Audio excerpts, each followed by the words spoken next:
Yo sé que acá hay muchos que les gusta el método natural y hablan de eso, pero yo cuando digo que la lectura no es natural, no me refiero a que no estoy en contra del método natural, siempre tengo que hacer esa aclaración, lo hago por las dudas, sino que claro, esto que les decía, fue inventada hace muy poco, es una tecnología, o un arte si quieren, el combo lectura y escritura, maravillosa, que transmite un montón de cosas, que fue inventada laboriosamente hace unos cuantos años, pero realmente requiere como una enseñanza, como dice, hay que enseñar a leer, o sea, no, aunque use cosas universales hay que enseñar a leer, de alguna manera, los docentes, o en las casas, porque hay mucho que se confunde, creo yo, porque se hacen cosas a partir de las casas, tienen que transferir ciertas herramientas o formas de pensar o formas de trabajar para poder leer un texto.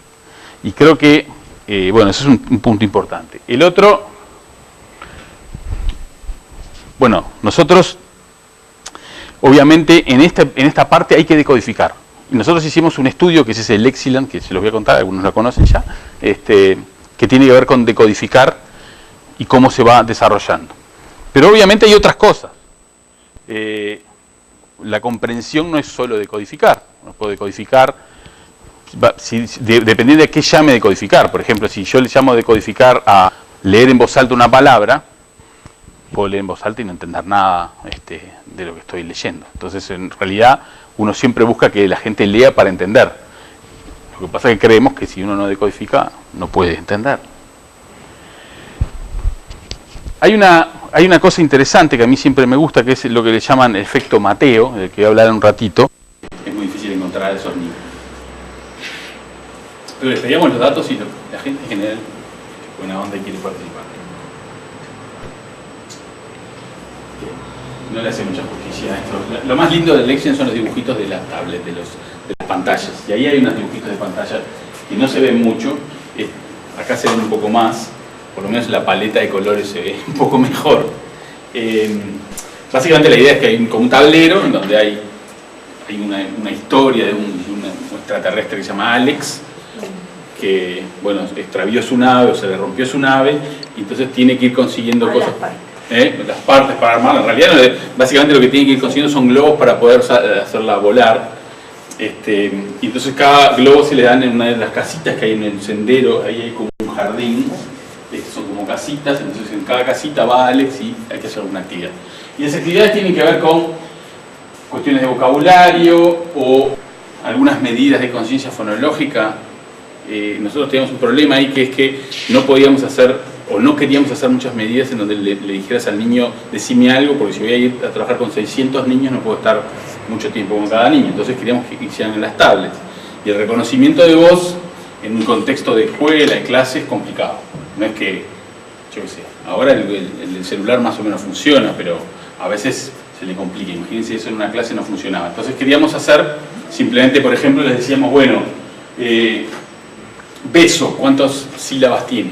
No les decíamos sílabas, porque el niño obviamente no sabe lo que es sílabas, menos de 5 años. Le decimos, bueno, tiene 2 partes, fíjate, beso, ¿cuántos tiene? 2. Y ahí van tocando, por ejemplo, contar el número de sílabas. O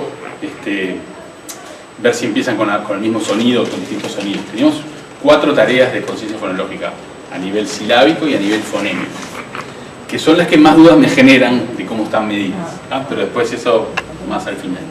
Y después algunas cuestiones generales, como esto tiene que ver con matrices progresivas o con test de inteligencia, digamos, o componentes así, inteligencia general, y algunas cosas de ese componente neurobiológico que no viene al caso contar. Bueno, acá un poquito la historia. Tenía una parte de electroencefalografía para algunos niños. No cuenta todo porque falta lo que pasó el año pasado, que fue el ir a segundo. Pero bueno, esos datos los tenemos todos. Ya estamos, de hecho, analizamos bastante algunos datos y algunas cosas más les puedo decir hoy. Lo que medíamos acá era decodificación, de alguna manera medía como palabras por minuto. Básicamente le hacíamos una prueba a los niños de lectura en primer año en función de algunas de de las variables relevantes en 5. O sea, medíamos en 5 y vemos cómo les iba en primer año. Y por ejemplo, el conocimiento de letras tiene una cierta correlación con esa decodificación en primero.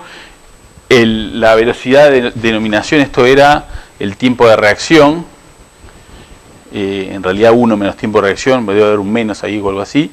O sea, la velocidad de denominación es una tarea que es una especie de matriz de objetos, que pueden ser objetos, o pueden ser colores, o pueden ser letras o números, y le decimos a los niños que los denominen lo más rápido que puedan. Entonces dicen perro, gato, copa, gato, lo que vaya en la figura. Y si no cometen errores y el tiempo que demoran, por razones que uno no sabe muy bien, que nadie sabe muy bien, es un predictor importante. Memoria no verbal. ¿Cuál era la tarea de memoria no verbal? Ah, sí, les mostrábamos objetos y les decíamos que los tenían que ordenar en función de cómo hayan sido presentados. Estoy tratando de acordarme si exactamente cuál era la tarea. Ahora ya me voy a acordar. Y después, esta sí es una de conciencia fonológica. Cuando hacemos, en realidad esto no es una forma correcta de hacer el análisis de los datos, porque uno no hace, porque todos estos datos están todos relacionados entre sí, y bueno, hay toda una historia. Entonces, una de las cosas que hicimos fue agruparlos, ¿sí?, en función de cómo les iban esos puntajes. Hay todo un aparataje acá que básicamente lo que hace es agrupar niños que se parecen en los puntajes, ¿tá? Entonces encontramos, ahí hay 6 grupos, ¿tá? Básicamente hay un grupo como completamente, digamos, que los que les iban peor en las tareas en 5 años, un grupo que no le iba muy bien, pero no estaba muy lejos del promedio, unos que le iba bien, pero por ejemplo que tenían problemas con el conocimiento de las letras, ¿sí?, que son estos que están acá, otros que tenían problemas no con el conocimiento de las letras, sino con esa denominación, iban muy bien con el conocimiento de las letras, pero la denominación, y después unos que no tenían problema ninguno. Y en general, bueno, eso se iba, no había, si bien había diferencias entre los grupos en algunas de las variables generales, no eran tan importantes. Por ejemplo, en IQ no eran variables que uno diga, aunque los puntitos están separados, digamos, eso es casi azar. O sea, entonces lo que es interesante que en primer año estos grupos se separaban muy bien, y en general había como dos maneras de, digamos, o bien estabas como bastante abajo porque te iba mal en todo, para decirlo de alguna manera rápido, o si tenías algún problema con el conocimiento de letras o en la denominación, también te iba más o menos, un nivel más o menos mediocre, y después, si no tenías ningún problema ahí, te iba mejor. Lo interesante de esto es que cuando uno hacía los modelos y bla bla bla bla, la conciencia fonológica era, bueno, no era tan importante. Esa es una de las cosas que nos aparecía, ¿no? Es como que la conciencia fonológica medía en 5 años, ¿no? Estamos siempre midiendo en 5 años y tratando de predecir en primero. Y entonces, uno se supone que la conciencia fonológica a nivel fonémico todavía no está bien desarrollada. Es una de las cosas que se desarrolla cuando uno aprende a leer, ¿no? Que era difícil con los niños chicos decirles, bueno, pero a ver, le saco el sonido a perro, ¿qué queda? Y no te entiendes muy bien lo que estás diciendo. Entonces ahí es como la parte fonémica es un poco más difícil. Uno diría, bueno, la parte silábica es mejor. No le confío mucho a todas nuestras medidas de conciencia fonológica silábica. Lo que sí es verdad que cuando los medías en primero andaban bárbaros. Usaban la tablet y en la conciencia fonológica creo que andaba bien. O sea, medía bien, había niños que le iba mal, niños que le iba peor, pero era confiable, lo que los psicométricos llaman confiable. Siempre mide lo mismo. O sea, cuando eso lo aplicamos en primero, bárbaro, medía fantástico. En 5 años más o menos. Quizás es eso lo que explica que no aparezca. O quizás la conciencia fonológica en el español es poco separable de otros factores, como por ejemplo la memoria verbal, el conocimiento del sonido de las letras y, bueno, digamos, ese es la conciencia fonológica a nivel más silábico y la conciencia fonológica a nivel fonémico quizás se adquiere casi que, digamos, muy rápidamente cuando uno está por aprender a leer. O sea, es como que capaz que no los agarramos en el momento adecuado para tomar las medidas, ¿tá? Pero eso es otra cosa para discutir después. Bueno, esto es un poco más de lo mismo. Lo interesante de esto era mostrar los distintos grupos en esos los distintos colores, distintas medidas de lectura. Tenemos una que es eficiencia, esencialmente qué proporción de las palabras dicen bien, o de las pseudopalabras también teníamos. Pseudopalabras son palabras que no son, o sea, podrían ser palabras del español, pero no existen. Pero están hechas con las mismas reglas fonotácticas, etc. Fluidez, que es una medida de palabras por minuto, y un test de comprensión que vean que bastante saturaba. Acá es el 100%, el mejor grupo le iba muy bien. El otro grupo, estos gráficos se interpretan así, esos como maniquís que tienen ahí, el cinturón es la mediana o la media, como si fuera el promedio. Y lo otro son una medida de dispersión. Esto es, por ejemplo, un cuartil para arriba y para abajo, creo. Hay muchas formas de hacerlo. Lo interesante es que había una relación con la comprensión, no era del todo perfecta, digamos, porque satura un poco allá. Lo que es igual interesante es que hay una relación con la comprensión.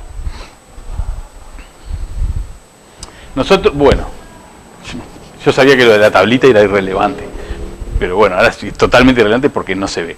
La tablita es como, bueno, los detalles de la estadística, pero la única razón por la que lo traía es porque cuando uno mide conciencia fonológica en primero, sí correlaciona mucho con la lectura, muchísimo. Pero cuando lo mide en 5, más o menos, ¿está bien? Aparece, pero si le metes la memoria verbal, el conocimiento de las letras, ya no es tan importante. Después discutimos qué quiere decir eso. Y una cosa es que tampoco se ve mucho acá. Esto es un análisis típico de cómo uno si puede realmente predecir o no. Entonces, lo que relaciona esto es la sensibilidad, que tiene que ver cuántos casos, por ejemplo, de niños que van a tener problemas para leer, detecto, qué porcentaje, y esto es qué tan inespecífico soy. O sea, la especificidad tiene que ver con cuántos.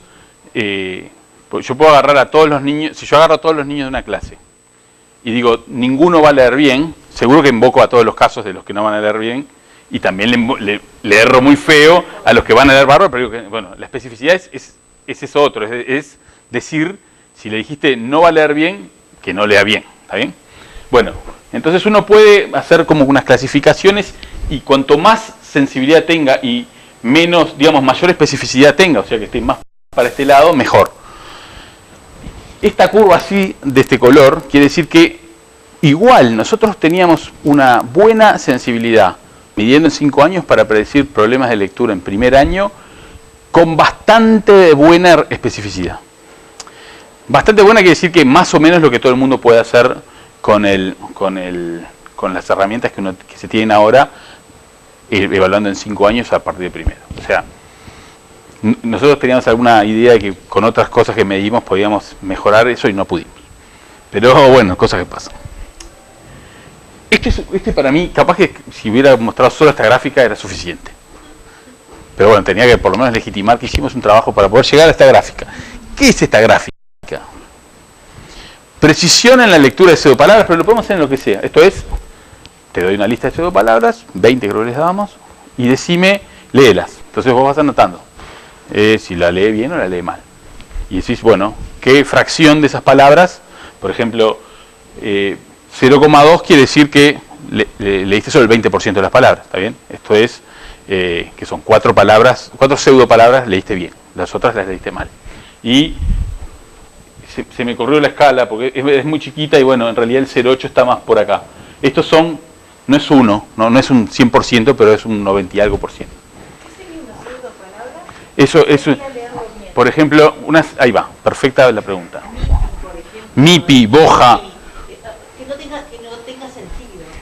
Una cadena de letras que no tiene sentido y que solo se puede leer de manera regular. En el español no hay ningún problema. En el inglés uno puede preguntarse cómo se lee bien, porque hay mucha irregularidad.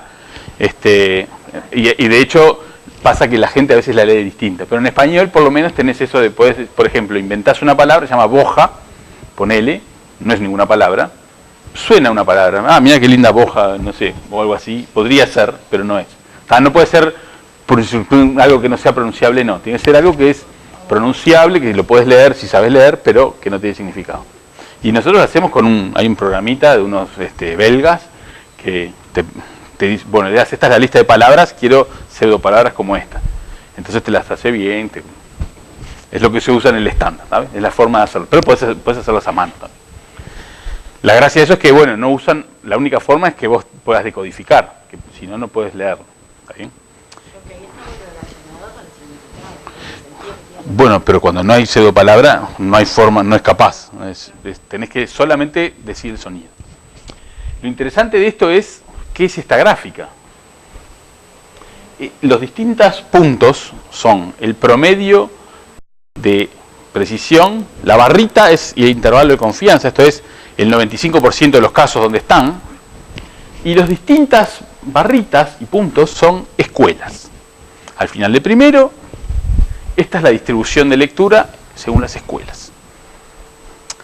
Y nosotros tratamos de ir a escuelas de nivel 4 y 5, de nivel sociocultural según la clasificación ANEP 4 y 5, que tampoco es del todo, primero que al año siguiente que fuimos cambió, con lo cual cambió porque se va actualizando todos los años, entonces quiere decir que probablemente muchos de esos datos no sean del todo así. Sabemos que una de las escuelas, por ejemplo, de las que fuimos, estaba como 4, pero pasó a nivel 3, porque su población era a nivel sociocultural más bajo, entonces capaz que no es del todo buena la comparación, bla, bla, bla, pero esto no se relaciona directamente con el nivel sociocultural de la escuela ni de nada de eso.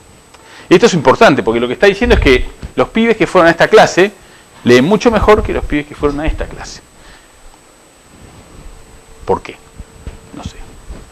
Es un tema interesante, y nosotros nunca vamos a alargar el nombre de las escuelas, de los maestros, ni nada de esto, ¿no? Sépanlo.